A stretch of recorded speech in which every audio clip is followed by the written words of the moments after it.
মানুষের সমালোচনা করে মজা লাগে, নিজের আত্মসমালোচনা করার দরকার আছে না নাই? এদেশের একজন তরুণ মুফাসসির, দ্বীনের দায়ী, মাজলুম আলেমে দ্বীন মুফতি আমির হামজা ভাই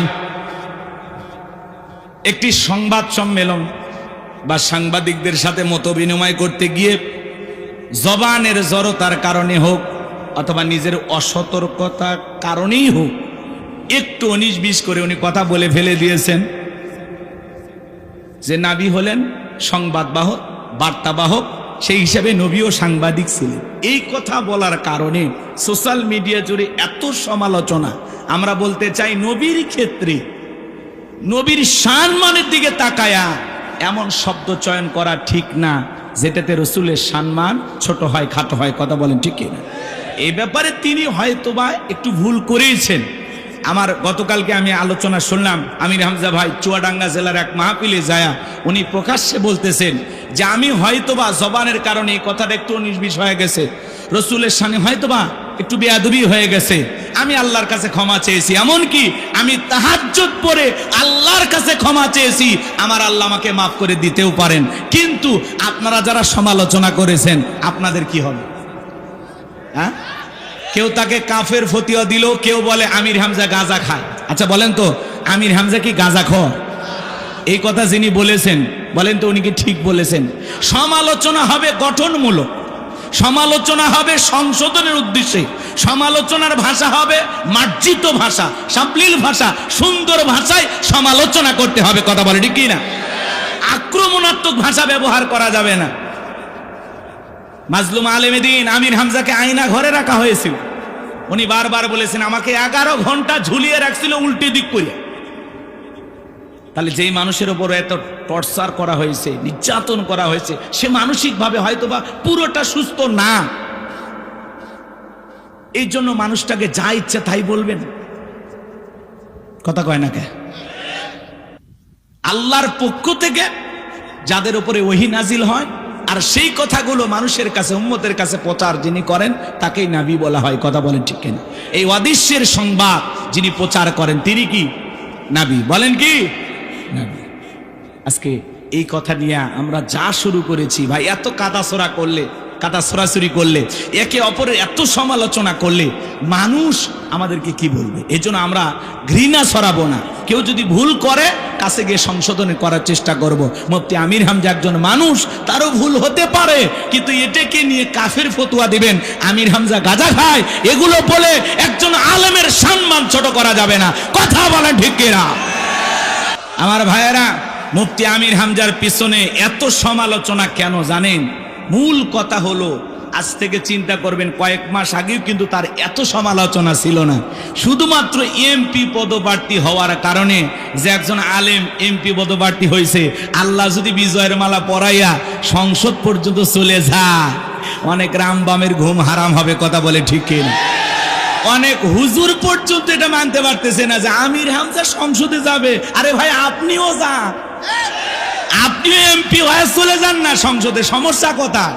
ওখানে যাইয়া দেখেন তো এই পার্লামেন্টে আল্লাহর আইনটা চালু করা যায় কিনা। সবাই মিলে চেষ্টা করেন বাংলাদেশটাকে একটা সুন্দর বাংলাদেশ গঠন করা যায় কিনা, শান্তির বাংলাদেশ করা যায় কিনা। সবাই মিলেমিশে দলমত নির্বিশেষে ঐক্যবদ্ধ হয়ে এই দেশটাকে সুদ মুক্ত, ধর্ষণ মুক্ত, জিনা মুক্ত, চাঁদাবাজ মুক্ত একটা সুন্দর বাংলাদেশ করা যায় কিনা। সবাই চেষ্টা করেন।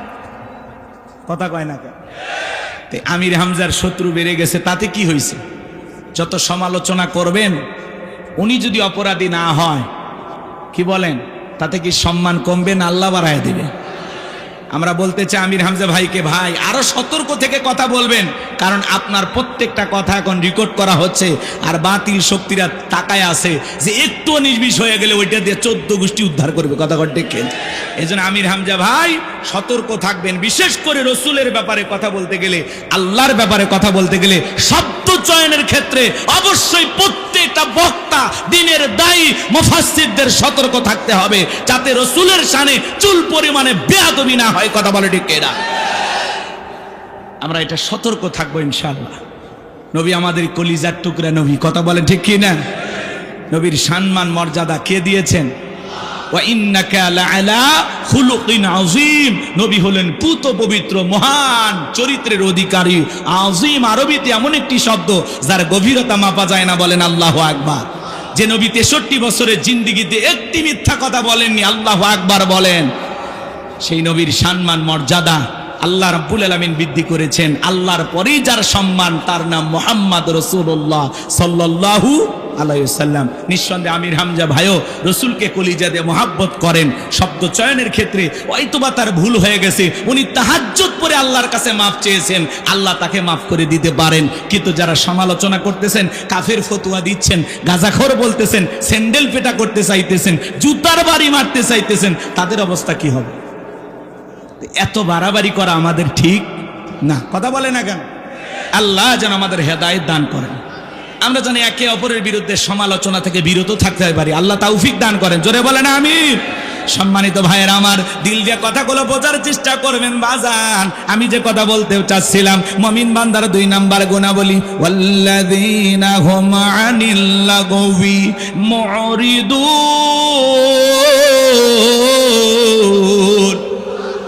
মুমিন বান্দার 2 নাম্বার গুণাবলী, অনার্থক কথাবার্তা বলা যাবে না, আজে বাজে কথা বলা যাবে না। এক জায়গায় বসে 2-3 ঘন্টা চায়ের কাপে ঝড়, এ খারাপ সে খারাপ, অমুক ভালো না তমুক ভালো না। আরে ভাই, মানুষের সমালোচনা করেন, নিজের আত্মসমালোচনা করেন, নিজের জীবনের তুলিটিগুলো তালাশ করেন। অন্যের ভুল ধরতে ধরতে নিজে ভুলের মহাসাগরে ডুবে থাকবেন, টেরও পাবেন না। এই জন্য আমরা অন্যের ভুল না ধরে নিজের ভুল ধরার চেষ্টা করব ইনশাআল্লাহ। প্রত্যেকটা কথা যেন হয় আত্মসমালোচনার উদ্দেশ্যে, নিজেকে সংশোধন করার উদ্দেশ্যে। তাহলে মুমিন বান্দার জবান দিয়ে যে কথা বের হবে, বুঝে শুনে কথা বলা লাগবে। কারণ আপনার আমার জবানের প্রত্যেকটা কথা রেকর্ড করতেছেন কে? মা ইয়ালফিজু মিন কওলিন ইল্লা লাদাইহি রাকীবুন আতীদ। বান্দা এমন কোন কথা বলে না যে কথা রেকর্ড করার জন্য আমার ফেরেশতারা নাই। আপনার আমার জীবনের প্রত্যেকটা কথা রেকর্ড করা হচ্ছে, কথা বলেন ঠিক কিনা? কিরামান কাতিবিন ইয়ালামুনা মা তাফআলুন। সম্মানিত 2 জন লেখক ফেরেশতা সদা সর্বদা আপনার আমার জীবনের ডায়েরিটা লিখতেছে বাজান। এজন্য দিনের আলোতে রাতের আঁধারে গোপনে প্রকাশ্যে যা করতেছেন, যা বলতেছেন, সব লিপিবদ্ধ করা হচ্ছে আপনার আমার আমল নামার ডায়েরিতে, কথা বলেন ঠিক কিনা? এই জন্য মুমিন বান্দা জবান দিয়ে যা ইচ্ছা তাই বলবে না। মুমিন বান্দা জবান দিয়ে সেই কথা বলবে যে কথা বললে সওয়াব হয়। জোরে বলেন কি হয়? মুমিন বান্দার 2 নাম্বার গুণাবলী, অনার্থক কাজ করা যাবে না। মুমিনের টাকা হলে মুমিন সিনেমা হল বানাবে না, যাত্রা গানের আয়োজন করবে না, গানের কনসার্ট দেবে না, মদের বার দেবে না। মুমিনের টাকা হলে রাস্তার মোড়ে মোড়ে মূর্তি বানায় রাখবে না। বিগত সরকারে যারা ক্ষমতায় ছিল, 1টা 2টা নয়, রাস্তার মোড়ে মোড়ে 4.5 কোটি টাকার ভাস্কর্য বানাইছিল। 4.5 কোটি টাকা, কত টাকা চিন্তা করেন। হ্যাঁ, ভাস্কর্য বানায় লাভটা কি হলো? 5 আগস্টে মানুষ আহারে ওনার বাবার সেই ভাস্কর্য ভাঙ্গিয়া কেউ মাথার উপর এটা পেশাব করছে, কে হাতুড়ি দিয়ে বাড়ি মারছে, কেউ বা পানিতে চুবায়া চুবায় জুতা মারছে। এতে ওনার বাবার সম্মান কমছে না বাড়ছে? আর যদি ওই টাকা দিয়ে উনি মসজিদ বানাইতো, মাদ্রাসা বানাইতো, এদেশের গরিব দুঃখী মানুষের জন্য খরচ করত, ওই টাকা দিয়ে যদি ভালো কিছু করত, ওনার বাবা কবরে শুয়ে থেকে সব পেত। এজন্য মুসলমানের টাকা হলে মুসলমান কখনো ভাস্কর্য মূর্তি বানাইতে পারে না, কথা বলেন ঠিক কিনা? মুসলমানের টাকা হলে মুসলমান কি করবে? মসজিদ বানাবে, মাদ্রাসা বানাবে, ঈদগাহ মাঠ বানাবে, কবরস্থান বানাবে, কথা বলে। এই যে আইয়ুব আলী মোল্লা ভাই, তারা এত কষ্ট করে একটা দ্বীনি প্রতিষ্ঠান দাঁড় করাইছেন। সাইফুল ভাই সহ অনেকে অক্লান্ত পরিশ্রম করে যে একটা সুন্দর মাদ্রাসা তৈরি করেছেন, কার খুশির জন্য? জোরে বলেন। এই জন্য বাজান, টাকা দিলে, সম্পদ দিলে ভালো কাজে ব্যয় করা লাগবে, অপচয় নষ্ট করা যাবে না। মুমিনের টাকা হলে মুমিন ভালো ভালো কাজে ব্যয় করবে, কথা বলেন।